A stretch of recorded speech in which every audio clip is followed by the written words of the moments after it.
It is so good to be with you today, whether you're at home or on vacation, wherever you're at. It's good to be able to do some church together. And I cannot wait to be back together again next week, Sunday. So if you've not already, look at the next couple of weeks. See if you want to do a 9:01, 11:01, 1:01 service. Come here. Definitely save your seat. Go to overflowchurch.org/regather. That's how you can do that. We miss you because it's been like 3-4 months since we've all hung out together, so it would be great to do that again. So by all means, definitely do that. If you're someone who's still a little uncomfortable being out in public in large spaces, totally cool. We understand that. We will still provide a high-quality online experience for you, but we just want to make sure that you know you have the option of hanging out with us in person. So next week, just like we're doing this week, we'll be in our series, Things I Wish Jesus Didn't Say. It's interesting to me that we freely associate Jesus with, gentleness, kindness, peace, love, grace, things like that. And we should, because Jesus is all of those things to their fullest extent. But Jesus also, when he taught, it wasn't always this like super, hey, love you, man, you're great, kind of a deal. He also taught just really sometimes difficult, but other times just challenging material. No matter what happens, especially in the Sermon on the Mount that we're continuing to look at this morning, Jesus calls us to a higher level. No matter what it is, Jesus is just not content to see us stay like we are. Jesus wants to see where we're at and then bring us up a notch. And so this morning, we're going to read a passage that does that to us again. So turn in your Bibles if you got it with you, or if you're online, we provided a Bible on that sidebar. If you're on our platform, to Matthew chapter 5, we're going to start in verse 31. I do want to give you a heads up, just as we're about to get these things started here, that we will be taking communion at the end of service, and so if this is catching you off guard, that's okay. Take a second, go find some bread or some juice, whatever you might have around in the house or near you, and we'll do that at the end of this sermon. But I didn't want to catch you off guard, so we will be taking communion at the end of this, so feel free in the next couple of minutes to get that stuff around for you and your family and whoever's with you. With that all being said, let's look at what Jesus has to say in Matthew chapter 5. You have heard the law that says, a man can divorce his wife by merely giving her a written notice of divorce. But I say that a man who divorces his wife unless she has been unfaithful causes her to commit adultery. And anyone who marries a divorced woman also commits adultery. You've also heard it said that our ancestors were told, you must not break your vows, you must carry out the vows you make to the Lord. But I say, do not make any vows. Do not say by heaven, because heaven is God's throne. And do not say by the earth, because the earth is his footstool. And do not say by Jerusalem, for Jerusalem is the city of the great king. Do not even say by my head, for you can't turn one hair white or black. Just say a simple yes, I will, or no, I won't. Anything beyond this is from the evil one. I am incredibly biased about this passage. So rather than pretending like it's not there, I'll just be honest with you and tell you what it is. I hate divorce. Namely because my parents are divorced. I remember the constant fighting that would happen in our home, and I remember as a 13-year-old boy having to write a letter to a judge stating which one of my parents I would prefer to live with, and then upon hearing it read, one of my parents correcting the grammar I used. And then after all things were said and done, after everybody split, went their separate ways, I didn't get to see my dad for an entire year. It's a gap in my life. But I'm not the only one. See, depending on whatever statistics you're finding, it's a general range they give, but for first marriages in America today, in the last couple of years, the average divorce rate is between 40 and 45%. Now, on the good side, since the 80s, that's been going down. It did used to be that 50% number, but now it's a little bit lower than that. But that's still an incredibly high number. And that's for first marriages. I mean, second and third marriages, it just goes up exponentially, the likelihood of divorce. But either way, whether it's, my story or like a statistic, it doesn't really feel real to you. But the reality is, anytime a divorce happens, it's a tragedy. Like, imagine this. Imagine you're a young guy, and, you try dating, and it's a rough go of it because the dating market's just a weird situation anyway, because you're all like, do I actually like you, but I have to go and pay for dinner for you to see if you're cool, right? It's kind of weird. And let's say, you go on that for a while, and it's like, okay, nothing's really working out, but then you find one that does, and you're like, okay, this might be the girl, okay? Cool, all right. And then you keep going on, you're like, I'm going to propose, which, by the way, is one of the most nerve-wracking experiences for anybody, even if you know what the answer is going to be. Still grates on your nerves like crazy. But then you get on one knee and she says yes. And then you start playing the rest of your lives together. And then you get going and you get this, wedding registry, which if you're in that season of life, take advantage of that. It's the only time in your life where your friends, family, and people who barely know you will voluntarily pay extra money for the highest quality object that you registered for. Definitely take advantage of that. That's why my wife and I have a stand mixer in our kitchen. But then you go through the registry, you go through Target, Amazon, whatever. Sometimes they give you those little receipt guns where you're going through a store like melon baller, pots, pans, bedspread, whatever, right? And then you get to the wedding day, and then in front of your friends, family, coworkers, and again, people who barely know you, but you wanted them to buy you something, so you invited them so they'd take something off the registry, right? And then in front of a bunch of other people, you're like, for better or worse, rich or poor, sick, health, no matter what happens, I'm with you. And then someone changes their mind. In front of friends, family, you made vows. That's like, no matter what happens, I'm with you. And then you're not. That is the definition of betrayal, when you give someone your word and then you break it. And it's an awful experience for everybody involved. Because intrinsically as humans, we know that when we say something, it should mean something. When we say, I'm with you, that means I'm with you. When I say I'm with you forever, that means forever. But when that breaks down, it hurts. When we say something, we have to mean it. And that's what Jesus is getting after with this passage. See, Jesus' statement here on divorce is pretty strong. Right, he says, hey, unless someone has cheated on someone else, as in got in bed and slept with someone you're not married to, that's the only grounds we're given for divorce, which admittedly is the strictest statement the Bible has to say on divorce.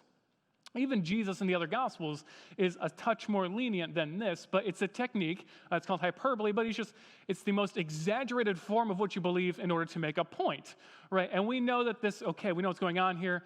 There's a reason that we're not all one-armed cyclopses, right? There's places in the Bible where Jesus says, if your arm causes you to sin, tear it off. If your eye causes you to sin, rip it out.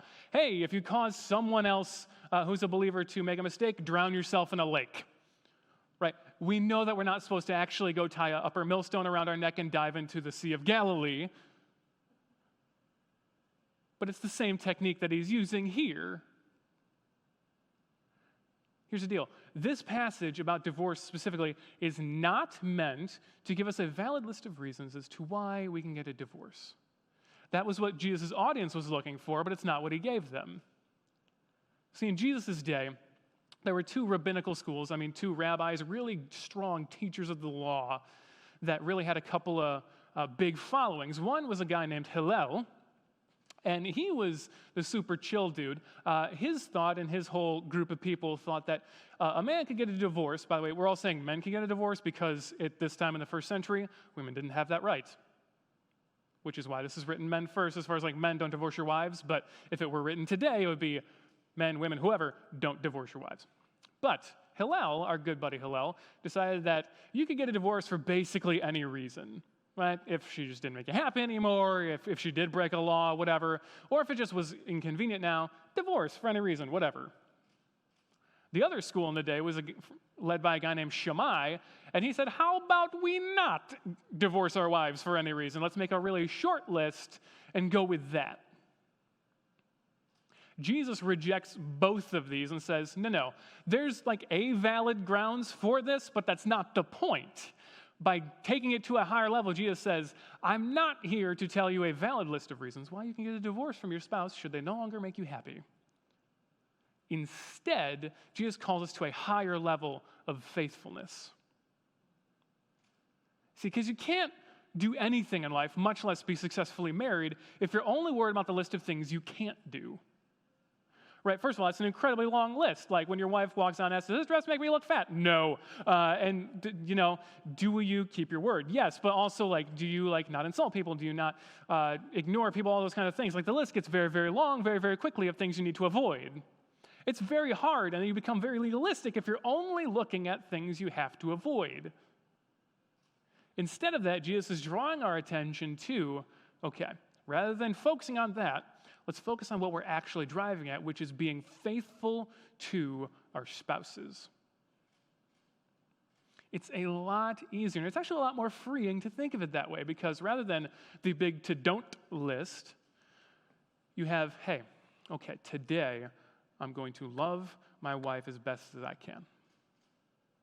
First of all, to not commit adultery is incredibly easy not to do, right? That takes a lot of effort to commit adultery. But beyond that,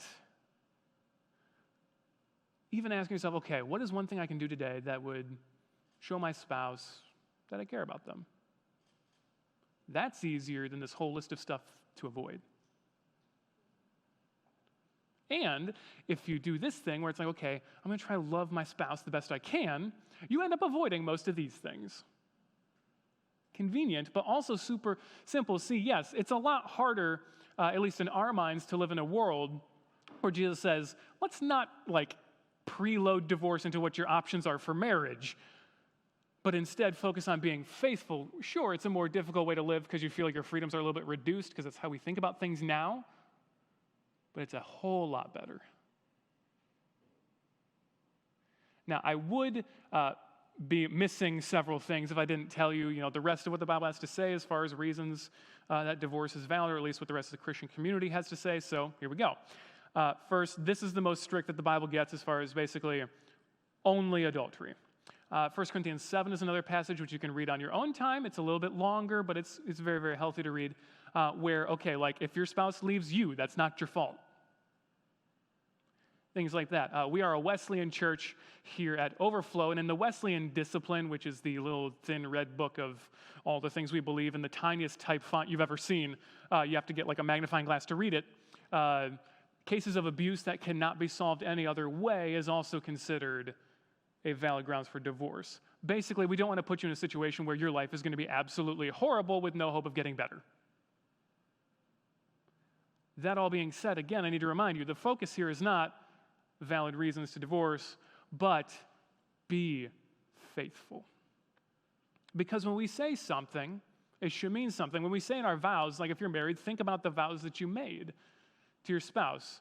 Abby and I went with the super generic ones because I thought they were pretty much covered everything, but better, worse, rich, poor, sickness, health, whatever happens, right? Whatever happens kind of covers everything. I'm with you. So even if it's more helpful to do this, maybe when you wake up in the morning once in a while, just reread your vows, what you actually said to someone else, and then just go for that. Because when we make a vow, we have to stick to our word. Or when we say things, it'll stop meaning anything. And that's what Jesus carries on with in this next part of the passage. In verse 33, he says this, "You've also heard that our ancestors were told, 'You must not break your vows. You must carry out the vows you make to the Lord.' But I say, don't even make any. Do not say by heaven, because heaven is God's throne. Don't swear by the earth or by Jerusalem. Do not even say by my head, because you can't change the color of your hair. Just say a simple yes or no. Anything beyond that is from the evil one." Now, when Jesus says vows here, he's not talking about marriage vows. He's made a slight shift. Your translation might say oaths. Both are valid. It's the same thing. But the reasons that people would do this in the ancient world is that they wanted just to get them to believe them, right? And so when they were making either a business deal, a bigger one of those, or sometimes, marriage, but it was one of the least common oaths people would make, or a covenant to a god, or a promise to a god, or to one another, or to your neighbor about a boundary marker, whatever it is, you would be okay, this is what I'm saying, and here's a bunch of things I'm going to swear by so that you believe me. And Jesus says that whole system is inherently flawed, because if they didn't believe you when you gave your word, you did something wrong. if we have to convince people that we're actually telling them the truth by saying more than yes or no, we've done something wrong. Jesus is super basic here. He's just like, hey, say what you mean and do it. Which does seem like a very simple way to live your life, objectively. Say what you mean and do it. And interestingly enough, all these things that Jesus lists here in the passage are things that, okay, don't swear by heaven or earth or Jerusalem, right? Because they're all things that God owns anyway, right? Obviously, God owns the heavens, but he also owns the earth. He owns cities and everything that's in them. But also, then he's like, hey, don't even swear by my noggin, right? Because you can't turn one of your hairs white or black. The reason he says white or black is because he's in the Middle East. Everybody's hair is black. God's even in charge of the aging process, the only way that would turn white in the ancient world. All these things that you possibly could swear an oath by, or all these things that you could promise somebody that you would do for them, or things that you could possibly make a wager on, God owns anyway. So especially if we're in prayer going, God, I promise by, X, Y, Z, but whatever, or I'll actually tithe if you do this for me. That's really weird to swear by something that God already owns. Again, Jesus' point is just be super basic about it. Just say what you mean. Do that. The University of Michigan, they've done some interesting studies on people's social behavior. The foremost scientist of this group is a guy named Roger Turingo, which I'm 98% sure that's how you pronounce his name. And they've studied, okay, in human communication, how often do people lie? How often do they tell the truth? What are reasons for these things going on? And because you obviously can't strap a polygraph to 350 million people in America, they've had to estimate it based off of the best research they've done over the last decade. And they've come to this conclusion. About 1/3 of the time in real life, people are lying. 1/3. To put a little perspective on that, let's say I preach for 30 minutes. 10 minutes of it was false. Hopefully, that's not the case, and I'm making a lot of effort to make sure that that's not true. But if 1/3 of our communication is actually a lie, what are we doing? Now, most of what they've found is that it's what we call white lies, those inoffensive things that we don't really care about, how are you doing? Good. How do you feel? Fine. Does this dress make me look fat? Nope. And things like that. But then there's also a bigger category that they discovered, which is also these socially acceptable things. So if someone asks you how you think or feel about something and you know that a different answer than what's actually true will be more socially acceptable, you'll say that instead. Which also is a form of lying, because it's not what you actually think or feel.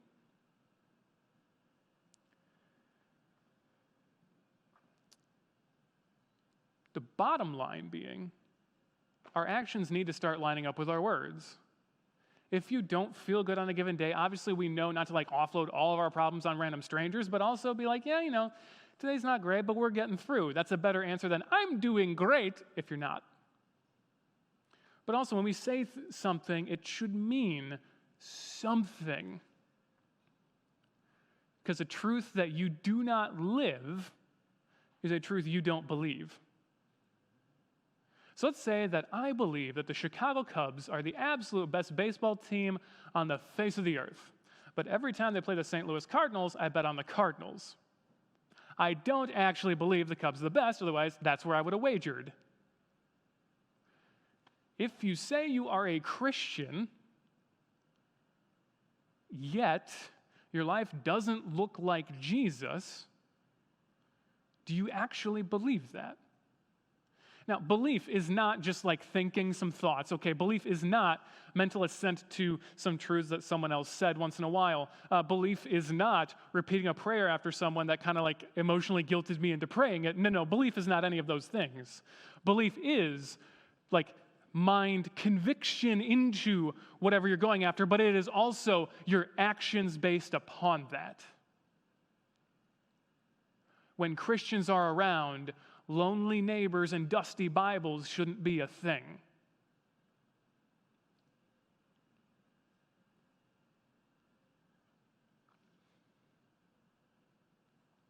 Another form of oath that we have as Christians is baptism, right? A baptized believer is someone who has said, in effect, the old me is dead. I drowned it in a tub or a lake or wherever you did that. But the new me that obeys Jesus all the time as best I can is alive.